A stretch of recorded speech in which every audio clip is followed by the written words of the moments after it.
I met a gypsy.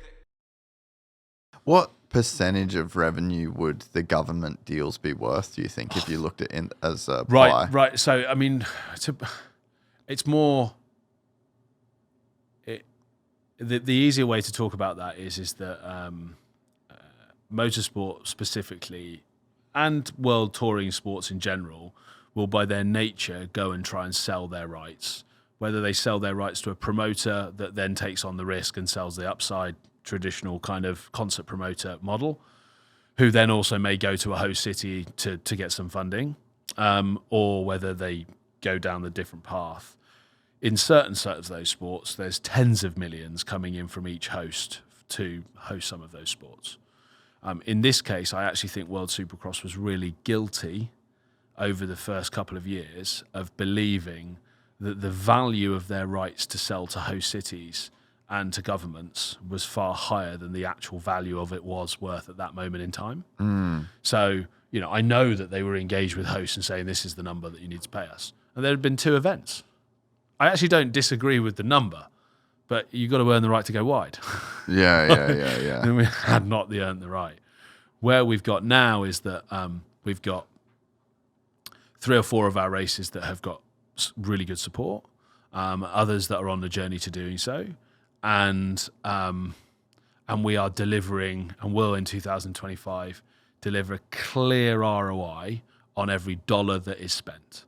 So, we will have very strong KPIs in each of those markets to deliver against that based on whatever the narrative needs be. Some of that can be media value, some of that can be eyeballs, some of that's digital, some of that's more quantifiable via the new world, some of it's quantifiable by the traditional transactional world of people coming to watch. Yeah.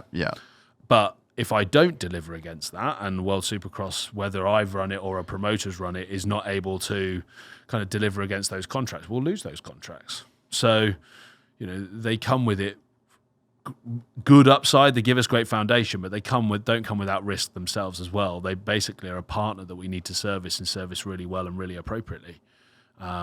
Unlike in some of other sports where the eyeballs are enough. Formula One may have 50, 60 million eyeballs on a race on a weekend.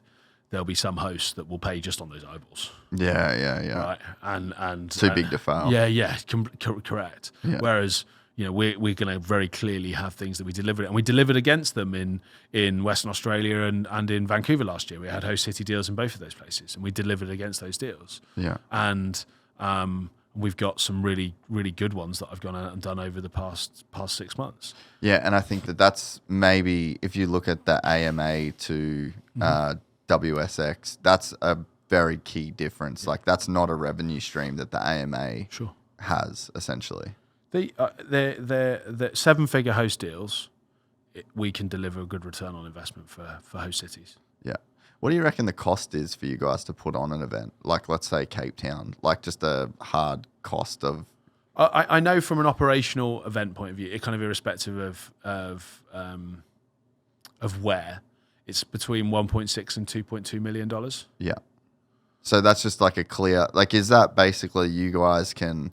I mean, then I guess you'd have just like general wages on top of that. Yeah, and I'd have my team deal and everything like that on top of it. And my prize fund and everything like that. Yeah. That is literally the local P&L. So that's just to go and put on. Yeah. That's the event itself. So if you can get a 7-figure deal by the host city, like you can kind of go close to covering the cost of the event. Yeah.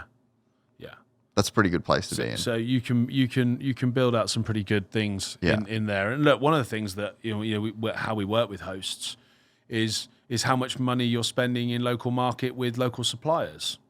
The impact that you're having on the local business ecosystem. Yeah. So the dollars you're literally just feeding it straight back in. Yeah, the dollars you're spending, the ticket sellers you're spending, the money that individual's then spending in hotels and in restaurants. It brings you this economic value of you being in city, and it's far, far, far bigger. And different cities have different kind of multipliers, but it's far, far bigger than what they invest in us, what they get back. These cities. And we are a good investment. Yeah. We are a good investment. Yeah. at kind of low 7-figure numbers. Yeah. But we're not the number that was being charted around previously when we hadn't earned the right to have that number. What we've got to do this year is continue to deliver against those, build bigger fan numbers again, build our broadcaster numbers further, continue to build content out for all of those partners so that we can be really, really successful partners for that. And they're serviced from a media value as well as being serviced from that binary tourist dollars in city. Also driving out of state visitation. So it's a really important number, especially in Australia and in Canada. It's like, how are you driving people from outside of, in Canada, it's considered 80 kilometers away from the venue. In Australia, kind of the same. Basically, why would somebody stay in a hotel? But it's also very easy for you to basically say this out of state number. So, if you're racing in Queensland, how many people are coming to watch from New South Wales? If you enjoyed this content, please like and subscribe. And to listen to the full 3-hour podcast, search Gypsy Tales in your favorite podcast platform or click the link in the description below. Gypsy Gang.